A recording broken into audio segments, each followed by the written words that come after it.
what are your thoughts on drone etiquette? How should they be used? What are appropriate uses for them? And why do you think these are on the rise? Who's doing it?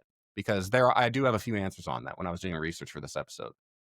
I think with most things they're becoming cheaper, right? So they're becoming more accessible for whoever to use for whatever, right? So that's part one on like who's using these. It could be anybody, right? Or why it's on the rise is because it's cheaper. The second part, or one of the other parts of your questions, the etiquette behind it. I've seen videos of online. I don't know if you one of my pleasures is watching like scary encounters online, like on YouTube channels and stuff like that, Oh where yeah, people like 100%.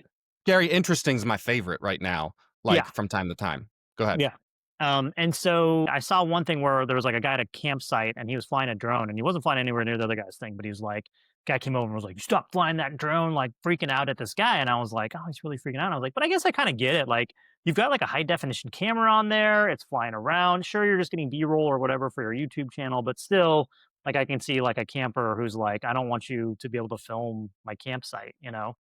So I kind of get it from that way. I have owned a drone. I owned a Parrot AR drone back in the day when they were, I don't know, you could fly them for like 5 minutes and that was it. It I was all remember via those. Wi-Fi. That was another issue with it, is that if you ran a Deauth attack on it, it would fall out of the sky. And so there were a lot of issues, and you couldn't fly it over water. I think that was like a big no-no.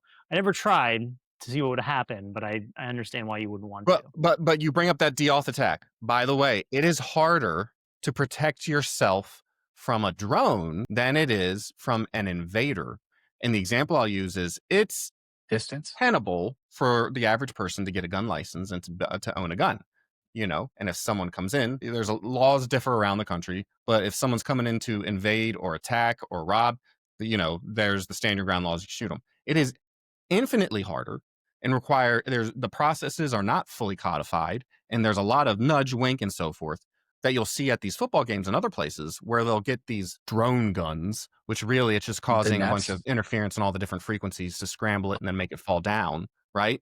We as individuals can't do that because that's considered felony based off the FCC laws of Makes sense. working in different the frequencies transmission and of so the forth. frequencies. Right. Yeah. Exactly. There's that dude who went to jail because he put in his truck a scrambler on all the cell phone frequencies, because he got tired of people looking at their phones when they were driving. This was in Texas, I think, Chris. Yep. And every day on his commute, he would drive back and forth and scramble everyone's phones. And he's probably still in jail.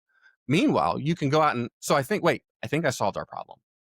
We just shoot the drones with real guns. With real guns. Yeah, there's a video out there of some guy whipping out a shotgun and doing that, and shooting down which is infinitely less safe, infinitely more dangerous, right? Than if you just had a very highly targeted Yagi antenna that you could point at something, right? Yeah, but could you trust everybody to have a not everybody can get one of those. Well, that's there's not true. gun licenses Anybody can for get a one. reason. There can be Yagi antenna. Well, also anybody can. Well, there is. I mean, that's what ham radio, for ham, 2 podcasts in a row. You can make a Yagi antenna, bro, with a Pringles can. You can, right? But that's the whole point of a ham radio license, right? Is you can't transmit without a license and proving you know what you're doing, right? So their licensing exists for it, right? I think it's just there's so much unknown with drones, and it's not as common knowledge as like a gun. I guess is probably the way I'm trying to phrase this, is that when it comes to transmitting on certain frequencies, it takes a lot more knowledge, I would say, than turn it off safe and pull a trigger.